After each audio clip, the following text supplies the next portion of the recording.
Hey guys, ooh, they were really loud. Hey folks, what up? Still kind of not in my normal space, but I have a lot of cool things to talk about. I have been playing a ton of Superhot. What is Superhot, you ask me? It's a video game and it's really good. It's for PC, Mac, and Xbox One, and it's a first-person shooter. You've probably seen this years ago when it was first kickstarted.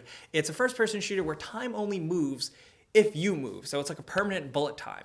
And it's very cool because it's very methodical and it's almost puzzle based. It's slow, but it's completely fast. I'd say the amount of times that you die and restart to try and get it all right, it feels like Hotline Miami, and that's probably the best compliment I can give it. From a gameplay perspective and from a pick up and play and restart and restart and restart obsessively, it is Hotline Miami, and it's great. This is totally my type of thing, and it's like you could do all these gorgeous things that you would only imagine in a top-down setting in a game like Hotline Miami. You run into a room, you punch a guy in the face, he drops his gun, you catch it in midair, you shoot him, you shoot his friend, then you pick up a fucking 2x4 and knock another guy in the face, all while slowly dodging bullets and methodically planning all of this step by step. And to get it right and to get it to pay off, it's great. And then when you beat a level, it replays it and it shows you in real time what you did. It's just, it works out really great, and I'm very happy with how this game works. Now, what I was really worried about, though, when they first teased it, like, how can this be carried to a full-fledged game?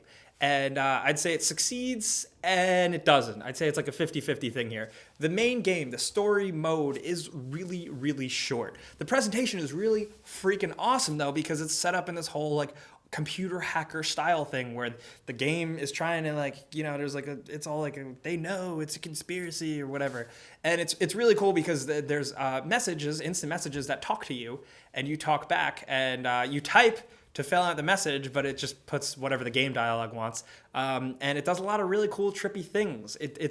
Again, to compare it to Hotline Miami, it's very meta. It's a very cool narrative. It's a little more on the nose. It's not as subtle and deep.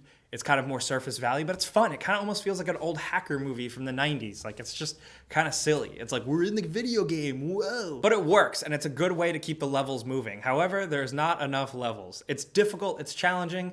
I beat the whole thing in 2 hours. That being said, you can go back and play with modifiers. There's endless mode. There's a bunch of different modes where you could tweak with what the game has. I'm sure they're gonna add more. I can't wait to see what modders are gonna do with it. I really think the game could have went to the next level, though, and like kept the story going and made some really out there, ridiculous, and complicated levels, but they didn't. The scenarios are all very short. They're all really inspired and unique. Once you're in an elevator where 3 guys want to beat you up, another you're across from a bar and the bartender whips out a gun and you throw a shot glass in his face. There's swords, there's ninjas, there's so many scenarios in this game, but there really could have been more. They could have done a lot more. So I don't know if they're gonna add more or if they're gonna keep that for Superhot 2 or leave it to modders, but the main core gameplay here I really, really like. I just enjoy playing it so much. I don't get to talk about smaller independent games a lot, but I think you guys would honestly really like this one, so that's why I took the time to talk about it. It is like 20, 25 bucks, and like I said, it is short, but I find it really very replayable. I'd say, like, for some of you guys, if you have been playing it, one thing I would like is,